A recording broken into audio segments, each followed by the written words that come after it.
प्रिय दर्शकों, हाजिर हूं मैं एक ऐसा विषय लेकर जो बेहद महत्वपूर्ण और ज्ञानवर्धक होने वाला है आप लोगों के लिए। इसमें प्रिय दर्शकों मेरा अनुभव भी छुपा हुआ है। ये कार्यक्रम देख के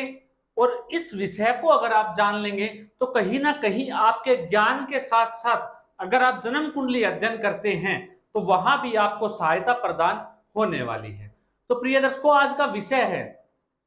चाहे कुंडली कितनी भी खराब हो, अगर उसका जन्म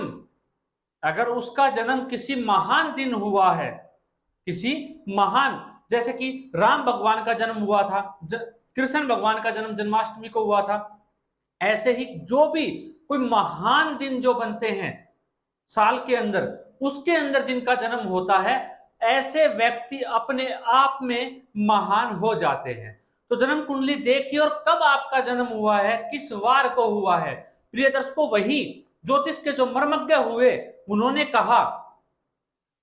दिन में 12 बजे, दिन में 12 बजे के आसपास और रात्रि में 12 बजे के आसपास जिन भी जातक का जन्म होता है या जातिका का जन्म होता है, वो अपने आप में महान होते हैं, वो अपने आप में बेहद खास होते हैं। प्रिय दर्शकों, उनमें अपने आप ही बल आ जाता है उनकी कुंडली में, क्योंकि राम भगवान और कृष्ण जी का जन्म भी इन्हीं टाइम पे हुआ था, रात्रि में और दिन के अंदर। तो प्रिय दर्शकों, अगर आपका बच्चे का जन्म या आपका या स्वयं किसी और का जन्म, जिनकी आप कुंडली का अध्ययन कर रहे हैं, उनका जन्म अगर रात्रि में, मध्य रात्रि में या दिन में दोपहर में 12 बजे के आसपास हुआ है, तो कुंडली कहीं ना कहीं बेहद बलशाली और मजबूत हो जाएगी। प्रिय दर्शकों, वही प्रिय दर्शकों इस चीज को समझिएगा, मैं आपको एक सूत्र बताने जा रहा हूं, समझने का प्रयत्न कीजिएगा। शुक्ल पक्ष का जन्म हो, प्रिय दर्शकों, शुक्ल पक्ष का जन्म हो और किसी शुभ ग्रह की दृष्टि लगन पर पड़े तो ये अच्छा माना गया है। शुक्ल पक्ष का जन्म हो और दिन में हो और किसी शुभ ग्रह की दृष्टि पड़े तो ये अच्छा माना गया है। प्रिय दर्शकों, लेकिन वही शुक्ल पक्ष का जन्म हो और रात में जन्म हो और किसी शुभ ग्रह की दृष्टि पड़ जाए तो ये बेहद श्रेष्ठ होगा, काफी दोषों का नाश करने वाला रहेगा। प्रिय दर्शकों, वहीं अगर कृष्ण पक्ष का जन्म हो और रात्रि में हो तो अच्छा माना जाता है, लेकिन प्रिय दर्शकों कृष्ण पक्ष का जन्म हो और दिन में हो और किसी पाप ग्रह की दृष्टि पड़ती हो तो ये अपने आप में श्रेष्ठ राजयोग है, ये कई दोषों का आपकी कुंडली में समन कर देगा। प्रिय दर्शकों, वही प्रिय दर्शकों, अब मेरा अनुभव जो मैंने पाया, जन्म कुंडली चाहे आप राजा के ही परिवार में क्यों ना जन्मे हो, चाहे आप खूब धनवान धन्ना सेठ के परिवार में क्यों ना जन्मे हो, अगर आपकी कुंडली में चंद्रमा पीड़ित है, चंद्रमा किसी ना किसी दोष में है या कृष्ण पक्ष के चंद्रमा है, आपको पता है चंद्रमा सिर्फ और सिर्फ पक्ष बल से ही मजबूत होते हैं। अब वो कब होते हैं ये मैं आपको बताने वाला हूं। प्रिय दर्शकों, तो प्रिय दर्शकों, कुंडली चाहे कितनी ही खराब हो, कुंडली कितनी ही खराब हो, अगर आपके चंद्रमा, मैं जो बता रहा हूं उसको समझिएगा। प्रिय दर्शकों, आपके चंद्रमा अष्टमी के बाद के हैं, शुक्ल पक्ष में आपका जन्म है और आपके जो चंद्रमा है वो अष्टमी, नवमी, दसवीं, एकादशी, द्वादशी, त्रयोदशी, चौदशी का है, तो ये बेहद श्रेष्ठ है, अपने आप में ये एक महान राजयोग है। अगर किसी कारणवश आपकी कुंडली के अंदर दुर्योग भी हैं, लेकिन चंद्रमा जो मैंने बताया अष्टमी से लेकर शुक्ल पक्ष की और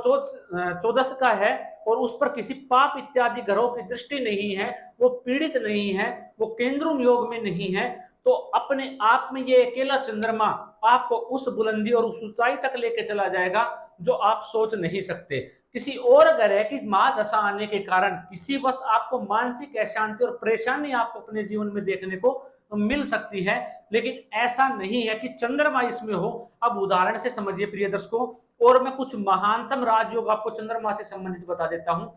अगर चंद्रमा पुष्य नक्षत्र जो कर्क राशि के अंतर्गत आता है, अश्विनी नक्षत्र जो मेष राशि के अंतर्गत आता है, वही कृत्तिका नक्षत्र जिसका चरण वृषभ राशि में आता है, अगर इन तीन राशियों में इन्हीं नक्षत्रों के अंदर चंद्रमा शुक्ल पक्ष के होके अष्टमी, नवमी, दसवीं, एकादशी, द्वादशी का हो, एकादशी या द्वादशी का हो तो ये अपने आप में बेहद श्रेष्ठ हो जाएगा चंद्रमा बलि, और बेहद श्रेष्ठ राजयोग उत्पन्न कर देगा आपकी कुंडली के अंदर। चाहे दुर्योग कितने भी हो, वो दुर्योग इस अकेले चंद्रमा के इस राजयोग के बन जाने से सबको निष्फल कर देगा प्रिय दर्शकों, और आपको सब कुछ अकेला चंद्रमा ही प्रदान कर देगा। वही प्रिय दर्शकों, अगर चंद्रमा, एक चीज को और याद रखिएगा, अगर आपकी लगन कुंडली के अंदर, आपकी लगन कुंडली के अंदर चंद्रमा पीड़ित है, या अपनी शत्रु राशि में बैठा हुआ, अपनी नीच राशि में जाके बैठा हुआ है, या अपने किसी शत्रु ग्रह से दृष्ट है, तो उसके प्रभाव में कहीं ना कहीं कमी आ जाएगी। वही प्रिय दर्शकों, अगर नवमांश कुंडली के अंदर चंद्रमा जो है वो उच्च राशि में जाके बैठा हुआ है, अपनी मित्र राशि में जाके बैठा हुआ है, गुरु ग्रह से इत्यादि ग्रहों से दृष्ट है, या अपने मित्र ग्रह से दृष्टि संबंध बनाए हुए है, मित्र राशि में विराजमान है, तो वो चंद्रमा आपको श्रेष्ठ फल देगा, ना कि वो आपको खराब फल देने वाला है। और वही प्रिय दर्शकों, चंद्रमा वर्गोत्तमी हो जाए, जिस राशि में लगन कुंडली में बैठा है उसी राशि में जाके नवमांश कुंडली में बैठ जाए तो वो वर्गोत्तमी हो जाएगा, और शुक्ल पक्ष का हो और अष्टमी के बाद का हो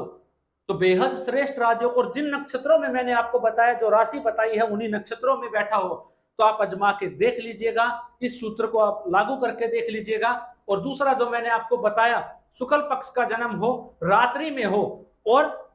क्या हो प्रिय, जिसको किसी शुभ ग्रह की दृष्टि लगन के ऊपर पड़ जाए, ये संबंध बनता हो आपकी कुंडली के अंदर। और दूसरा जो चंद्रमा का मैंने बताया, अष्टमी के बाद का चंद्रमा हो, 14 तक का, पूर्णिमा तक का, और उसके बाद इन नक्षत्रों में बैठा हुआ हो और किसी दोष में ना हो और किसी शुभ ग्रह इत्यादि से दृष्ट हो, तो आप अजमा के देख लीजिएगा। ऐसा व्यक्ति बड़ा ही महान, बड़ा श्रेष्ठ, हर क्षेत्र में नाम कमाता है, सम्मान कमाता है। ऐसा जातक बड़ा ही कविता लिखने वाला होता है, पुस्तक भी ऐसा जातक अपने जीवन में लिखता है और खूब सारा मान सम्मान अपने जीवन में कमाता है। ऐसा जातक दूध से संबंधित कार्य करके भी बेहद लाभ कमाता हुआ मैंने पाया है, देखा गया है। ऐसा जातक बहुत श्रेष्ठ होता है प्रिय दर्शकों। अगर आपकी कुंडली में भी ये योग है जो मैंने आपको समझाया, या आप किसी महान दिन पैदा हुए हैं, किसी महान दिन आपका जन्म हुआ है, जिस दिन राम भगवान का हुआ हो, कृष्ण जी का हुआ, गुरु गोविंद सिंह जी का हुआ हो, कोई भी किसी भी महान व्यक्ति जिस भी जन्मे हैं, जो भी जन्मे हैं, उस दिन आपका जन्म है, तो अपने आप में ही आपकी कुंडली कहीं ना कहीं श्रेष्ठ हो जाती। और वही प्रिय दर्शकों, ये चंद्रमा की जो स्थितियां मैंने आपको बताई, ऐसा है तो अपने आप में महान राजयोग है। तो कुछ ज्योतिषीय सूत्र और मेरे अनुभव मैंने आपके साथ साझा किए प्रिय दर्शकों, जो आपके ज्ञान में वृद्धि अवश्य की होगी। इन्होंने कुछ सूत्र भी मैंने आपको इसमें बता दिए हैं, आप आजमा के देखिए, आप इसको किसी कुंडली पे अध्ययन करके देखिए, स्वयं की कुंडली पे अध्ययन करके देखिए, आपको पता चल जाएगा कि मैं कहना क्या चाह रहा हूं, आपके सम्मुख होगा वो सब कुछ। तो आज के लिए इतना ही। अगर आपका कोई सवाल है या आपका कोई कंफ्यूजन है जो आपको समझ में नहीं आया, तो आप कमेंट करके पूछ सकते हैं, जो मैं आपको समझाऊंगा कमेंट के माध्यम से ही। आपका जवाब आपको अवश्य मिलेगा प्रिय दर्शकों। आशा करता हूं मेरे ज्ञान और मेरे सामर्थ्य के अनुसार जो मैं जानता था मैंने आप तक पहुंचाया, और आपको समझ में भी आया होगा, आपकी जिज्ञासा भी मैंने शांत की होगी। आज के लिए इतना ही, इजाजत दीजिए, मुझे मिलता हूं कोई नया अद्भुत कार्यक्रम लेकर। नमस्कार।